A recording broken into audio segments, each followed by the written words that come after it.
Hi, ഞാൻ മോളമ്മയാണ് sugar ബാറിൽ നിന്നും. ഇന്ന് നമുക്ക് വളരെ വ്യത്യസ്തമായ രീതിയിൽ ഒരു പീനട്ട് മസാല ഉണ്ടാക്കിയാലോ. അതിനായിട്ട് 1 കപ്പ് പീനട്ടിനെ ഞാൻ ഡ്രൈ റോസ്റ്റ് ചെയ്ത് തൊലി മാറ്റി എടുത്തു വെച്ചിട്ടുണ്ട്. ഇനിയും ഒരു വലിയ സവാളയെ കൊത്തിയരിഞ്ഞ് വെക്കാം. ഒരു ടൊമാറ്റോ, പഴുത്ത മീഡിയം സൈസുള്ള ടൊമാറ്റോ സീഡ് നീക്കം ചെയ്ത് കൊത്തിയരിഞ്ഞ് വെച്ചു. ഒരു വലിയ പച്ചമുളക്, എരിവിനനുസരിച്ച് കൂട്ടാനും കുറയ്ക്കാനും സാധിക്കും. 1 table spoon butter, 1 teaspoon Kashmiri chilli powder, 1 ടീസ്പൂണോളം വൈറ്റ് വിനീഗർ, ആവശ്യത്തിന് ഉപ്പ്. ഇത്രയും സാധനങ്ങൾ ഉപയോഗിച്ച് എങ്ങനെയാണ് ഡിഫറൻ്റായ രീതിയിൽ ഒരു പീനട്ട് മസാല ഉണ്ടാക്കുന്നതെന്ന് കാണാം. ഒരു ചീനച്ചട്ടി ചൂടായി വരുമ്പോൾ എടുത്തു വെച്ച ബട്ടറിൽ നിന്നും 1/2 ടേബിൾ സ്പൂൺ ബട്ടർ ഇപ്പോൾ ആഡ് ചെയ്യാം. ബാക്കി 1/2 ടേബിൾ സ്പൂൺ മാറ്റി വയ്ക്കാം, ആവശ്യം വരുമേ. ബട്ടർ ഒന്ന് മെൽറ്റായി തുടങ്ങുമ്പോൾ നമ്മൾ ഡ്രൈ റോസ്റ്റ് ചെയ്ത് തൊലി നീക്കം ചെയ്ത് വെച്ചിരിക്കുന്ന പീനട്ട്സ് 1 കപ്പാണുള്ളത്. അത് ആഡ് ചെയ്ത് ഒന്ന് സോട്ട് ചെയ്തെടുക്കാം. പിന്നെ ഉണ്ടല്ലോ, ഒരുപാട് നേരമിട്ട് വറുത്ത് കളർ മാറ്റുമൊന്നും ചെയ്യരുത്. ജസ്റ്റ് ഒന്ന് സോട്ടായി ലൈറ്റായിട്ട് കളറ് ചേഞ്ച് ചെയ്യാൻ തുടങ്ങും, നല്ലൊരു സ്മെല്ല് വരാൻ തുടങ്ങും ഈ സമയം. ഇപ്പോൾ നമുക്കതിനെ വേറൊരു പാത്രത്തിലേക്ക് മാറ്റാം.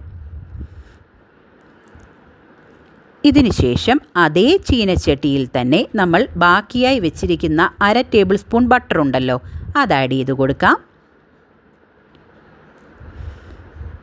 ഒന്നത് ബട്ടർ മെൽറ്റായി വരുമ്പോൾ നമ്മൾ അരിഞ്ഞു വെച്ചിരിക്കുന്ന ഒരു വലിയ സവാളയാണ്, അത് മുഴുവനായി ആഡ് ചെയ്ത് അതിനെ ഒന്ന് സോട്ട് ചെയ്തെടുക്കാം. പിന്നെ ഉണ്ടല്ലോ, ഈ സമയത്ത് നമ്മളുടെ തീയ് ഹൈ ഫ്ലെയിമിലായിരിക്കണം. ഒരുപാട് നേരമിട്ട് വഴറ്റി അതിനെ സോഫ്റ്റാക്കി കളയത്തില്ല. ജസ്റ്റ് ഒരു റോ സ്മെല്ല് മാറിയാൽ മാത്രം മതിയേ. ഈ സമയത്ത് തന്നെ നമ്മൾ ടൊമാറ്റോ ആഡ് ചെയ്യുന്നു. ഒരു മീഡിയം സൈസിലെ പഴുത്ത ടൊമാറ്റോ സീഡ് നീക്കം ചെയ്തതാണ്, അതും കൂടി ഇട്ട് ഒന്ന് സോട്ട് ചെയ്തെടുക്കാം. ഇതൊക്കെ വളരെ ഫാസ്റ്റായിട്ട് ചെയ്ത് തീർക്കണേ. ഇനിയും പച്ചമുളക്, അത് ഒരെണ്ണമാണ് നമ്മൾ ആഡ് ചെയ്തത്. എരിവ് കുറഞ്ഞ പച്ചമുളകാണ് കേട്ടോ, ഒരുപാട് പച്ചമുളകിൻ്റെ ആവശ്യമില്ല, നിങ്ങളുടെ ഇഷ്ടത്തിന് ആഡ് ചെയ്യാം. ഞാൻ ഒരെണ്ണമേ ആഡ് ചെയ്യുന്നുള്ളൂ. അതും കൂടി ഇട്ട് നല്ല രീതിയിലൊന്ന് സോട്ടായി വരുമ്പോൾ അതിലേക്ക് നമുക്ക് പൊടികൾ ആഡ് ചെയ്യാം. അതായത് കാശ്മീരി റെഡ് ചില്ലി പൗഡറാണ് 1 ടീസ്പൂൺ, അത് ആഡ് ചെയ്യുന്നു. ഒന്ന് സോട്ട് ചെയ്യുന്നു. അതിലേക്ക് ആവശ്യമായ ഉപ്പ് ആഡ് ചെയ്യുന്നു. അതിൻ്റെ കൂടെ തന്നെ നമ്മൾ എടുത്തു വെച്ചിരിക്കുന്ന പീനട്ട്സിനെയും കൂടെ ആഡ് ചെയ്യാം.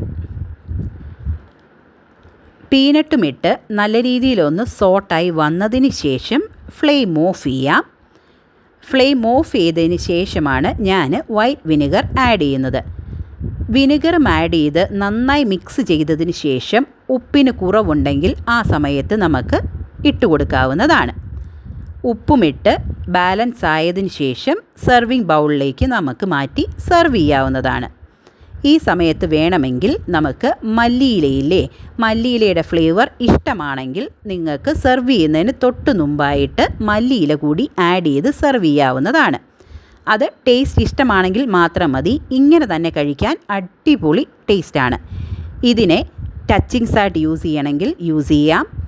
വണ്ണം കുറയ്ക്കുമ്പം നമുക്ക് വയർ ഫില്ലായിട്ടിരിക്കണം എന്ന് തോന്നുമ്പോൾ ഇങ്ങനെയൊരു ഫുഡ് ഉണ്ടാക്കിയാൽ അതൊരു മീലായിട്ട് യൂസ് ചെയ്യാം. ഇനി അതല്ല, ഒരു സ്നാക്ക് ആക്കാനാണെങ്കിൽ അതിനും പറ്റിയൊരു സാധനമാണ്. അപ്പോൾ എല്ലാവരും ഒന്ന് ട്രൈ ചെയ്ത് നോക്കണം. ഞങ്ങൾക്കിത് വളരെ ഇഷ്ടപ്പെട്ടു. ഒന്ന് ട്രൈ ചെയ്യണേ. അത്രയേ ഉള്ളൂ. താങ്ക്